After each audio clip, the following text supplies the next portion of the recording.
Good morning everyone, it's just gone 9 AM and I've arrived at the river to do a little bit of crayfishing in the hope of catching some spiny Murray freshwater crayfish. Hey you! You're watching Robbie Fishing. Now I've come back to the spot that I went crayfishing on opening morning. I only had 2 hours then because of the lockdown laws, but today I don't have a time limit. Let's get the nets in and see if I can catch a few more than the 3 that I caught on opening morning. Right, now I've got a combination of venison and chicken for bait today. In this net I've got 3 chicken drumsticks. They can go just out there. Right, this net here, net number 2, has got a big bit of venison in it. Venison, for those that don't know, is deer meat. That's fallow deer. Anybody that's done a bit of hunting and cut the back legs off a deer will know that around the edges of the meat you get that real dried bit of meat. It dries out as you carry it out and when you put it in the fridge or hang it in a cool room. That's that bit of dried rough meat at the end of the leg that you cut off before you cut the leg up. I can go just out there. Net number 3 has 2 drumsticks and a little bit of venison offcut. And I've got to be a bit careful here because it's very slippery. We've had a bit of rain since I was here last and this clay bank is quite greasy. It's a bit of a hazard. Right, I might be coming down here again. This is a bit of a nightmare. A little bit too unsafe for my liking. Alright, I'll be leaving the float up here on the high bank from now on, I think. That was just a bit too dodgy. Net number 4 is a little bit more venison offcut. It's actually 3 or 4 small bits tied into there. They can go way out there, and I tell you what, if I don't fall over today, then it'll be an absolute miracle. Because these banks, this clay is so slippery. Net number 5 can go in this spot. This is the spot where I caught that carp for cray bait just before cray opening. Now if net number, with that net that's on that real slippery spot, when I pull it out I might bring that down here and throw that in here too, I reckon. Righto folks, all 5 nets are in. I'm absolutely puffed. I'm going to get a mountain of exercise today. Anyway, it's time to play the waiting game. Current time is 9:24 AM. Right folks, I'm going to do an impatient check, but only on 2 nets. I've got 3 on this bend. I'll check these 2. I'm not checking that one because when I pull that out, when I check that it's not going back in, I'm going to move it downstream where that other one is. So because I've taken a bit of time putting them in, these 2 nets have probably had about 15-20 minutes each. Oh, and I've caught a big cray already, look. The impatient check has yielded an absolute monster. Look, can you believe it? I don't think my impatient checks have caught me a crayfish yet this season. She's got eggs. I haven't even got anything to measure her with. Everything's in the car because the plan was put the nets in, then wander back and sit in the car for a while. She's not the biggest crayfish I've ever caught, but she's certainly a decent cray. Have a look at that. I would put her at around about 120 to 125 mil. I reckon she might be just a little bit oversized. Sorry, I'm just unlocking my phone. I don't get a photo.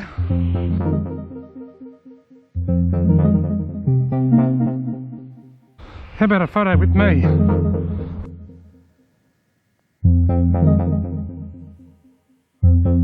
Right, now I've got a couple of pickies. I'll put her back in the drink. The impatient check has yielded a crayfish. That's really cool. Look at all the eggs. She's got quite a few under there.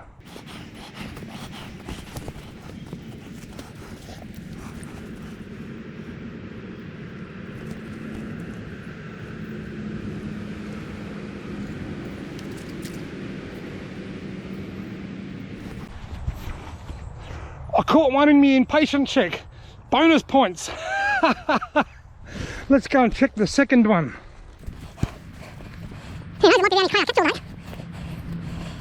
Wouldn't it be cool if I got one in each net on the impatient check? Unlikely, but it would be cool. It's tangled. Mr. Bow tangles.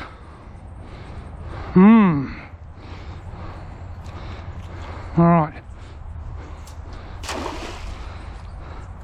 Righto, I'll put the other one back in as well, and then it's time to be patient. It's time to check the nets, but look at the weather closing in. It was nice and sunny this morning, but Jane Bunn did warn me that she said don't be misled by the blue sky in the morning because it's going to turn to crap, and she wasn't lying. But anyway, these nets have had a bit longer than I expected because I've been on the phone to Optus tech support, which is all done by text message these days. I reckon there's a cray in here. Feels pretty heavy. Yep, look at that. Beautiful. Well, there was. Oh, look. It's a beautiful sized cray. I got him all the way up the top here and then tipped it out. You idiot.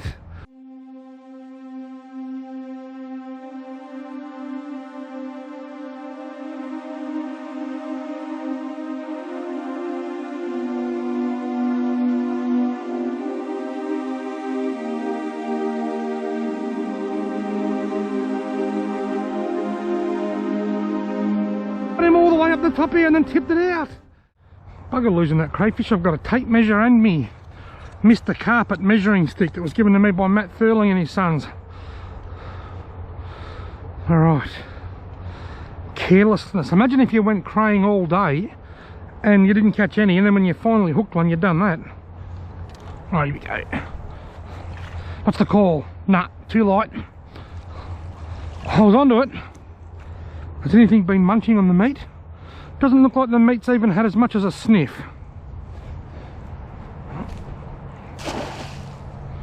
Now this one's in a good spot, but it's staying out because it's simply just too dangerous to be climbing up and down that clay bank. Doesn't feel very heavy. You're sure it's got a massive cray in it? Let's see if I can not lose this one. Whoa, what a beauty. Similar size to the last one. Has it got eggs? This one's got no eggs. I reckon I've got a legal cray here.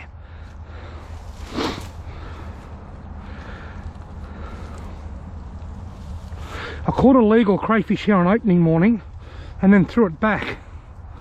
And I'm going to do the same today. Alright, there's the 120. Well, she's under the 12. Well, he's under the 12. And he's over the 10. He's about 10 and a half to 11. Nice big male.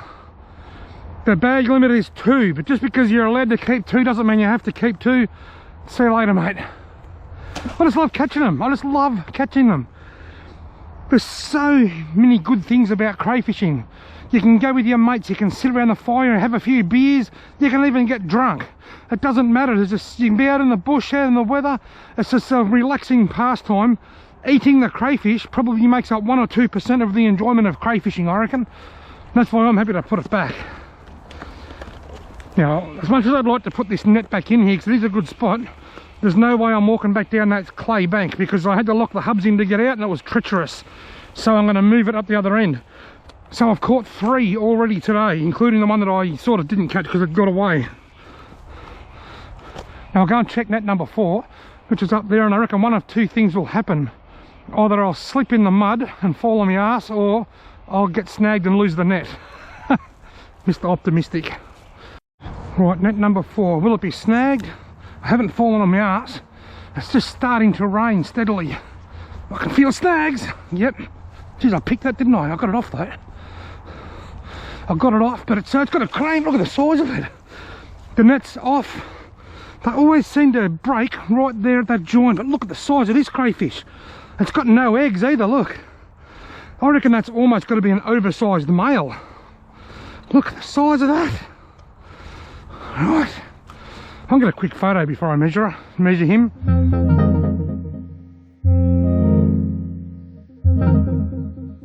Now that is a very big crayfish. Now, we'll go the 12. There's the 12. Is it oversized? Yes. It's an oversized male of around about 125. A protected spawner. You beauty. Trying to get the stuff out of its claws. I might just get a quick photo. Another quick photo. I know I already caught one. I noticed Rowan from RKJ Fishing took a photo like that the other day and I was quite inspired. I thought that's an angle you don't see all that often.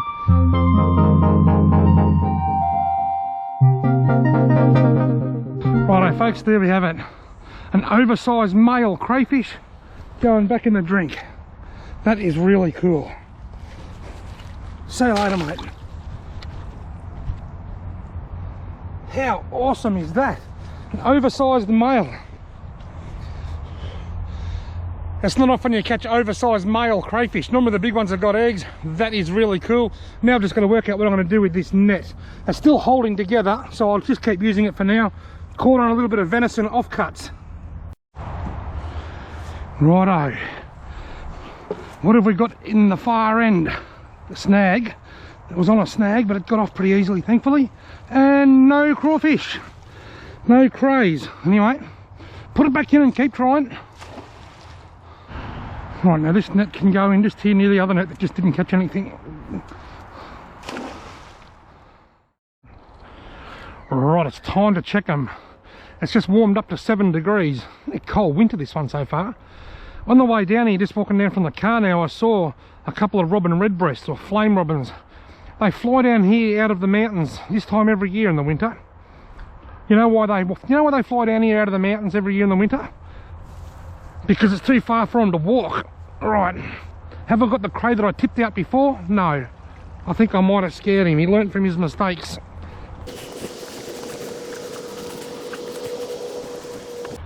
I haven't caught a cray off this particular spot here yet this winter, and I still haven't.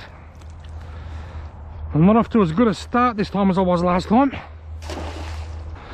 Right, I've just lost a cray net off the camera. I just threw this one back in, and I threw it out further than normal, and I thought that's a good throw. Then it just got full on snagged. I've never even been snagged there with a cray net ever. I must have been just this side of that snag every time I've crayed here. Anyway, one net down. Down to 4 nets. I've got a spare one in the car, but I won't be using it today. I'll just cray with 4 nets. Right, this is the net that had the monster male in it. It was also partly snagged, so I didn't throw it out as far this time. Doesn't feel very heavy. Gee whiz. Wasn't snagged, but didn't catch any crays either. I'll throw it out a bit further again and hope that it doesn't get snagged again. Right, now if I sound puffed, it's because I am. I'm getting a very good workout today, I can tell you.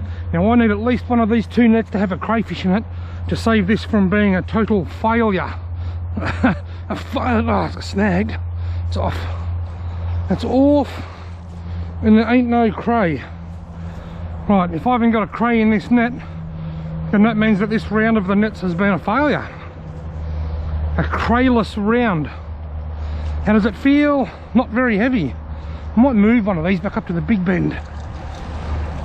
Might put this one back up in the big bend, I think, where I just lost that net before on a snag. It's got a bit more confidence up there.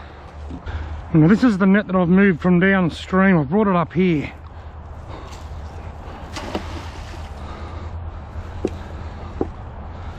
Right, all 5 nets are in. Sorry, all 4 nets are in. One of them's never to be seen again. MIA. Righto folks, they've been in for about an hour and a half. They've had quite a bit of time. I live not far from here, so I've gone home and cooked myself some lunch. Venison steaks, would you believe?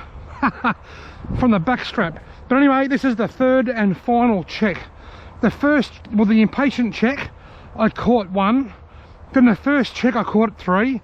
Then the second check, none. What will the last check produce? Any? What do I reckon? Yes, I reckon there's one in here this time. And I was wrong. That bit of venison has not been touched. I thought I was wrong once, but I was wrong. This is the net that I moved from downstream. Hard to believe it's the same day. When I started, it was sunny and clear. Then it got really dark and rained. Now it's sunny and clear again. Right, what's the call, Robert? Yes, there's something in here. It feels quite heavy. Oh, it's on the outside.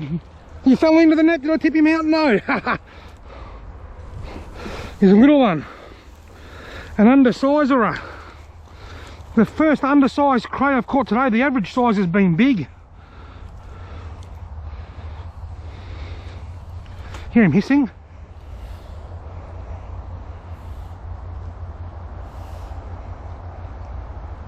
You're hissing at me, mate. Undersized cray, at least the final. I've been worried that the final check of the net might result in nothing like the last check did, but it didn't. I got 1, Nice clean cray. Thanks for coming along. See you later, mate. Didn't measure him, he was clearly undersized. I'm guessing he was around about the 80 to 85 millimeter range. Caught on chicken drumsticks and a little bit of venison leg. Yeah, there was nothing in this net last time I checked it, but there was a monster the first time. But it's also in a snag prone area and it feels heavy. I reckon there might be something in here, it's hard to say. No, there's not. Oh well. Can I catch one last crayfish in the lucky last net? I reckon there's got to be crayfish living under that steep bank with a bit of deep water. Although the nets are telling me otherwise and it doesn't feel all that heavy now. Yes, there is one here. I knew it. There had to be. There's a one-armed bandit. There had to be crayfish in this spot. There just had to be. No eggs, undersized, and one hand, one claw. In a recent video I caught my crayfish that had one big claw and one small claw. It was like one big hand and one small hand. I nicknamed him the clock. And he's not a clock because he's only got one hand. Mate, thanks for coming along. I knew that there was going to be crayfish under that bank. There was always going to be crayfish under that bank. I was actually a little bit surprised that I didn't catch any there. Now I know they're there. It's a nice looking bank. It's steep. Crayfish like steep clay banks because they can burrow into the clay and they like deep water. And that spot's got both of those attributes, so it's always going to have a crayfish there. Mate, thanks for coming along.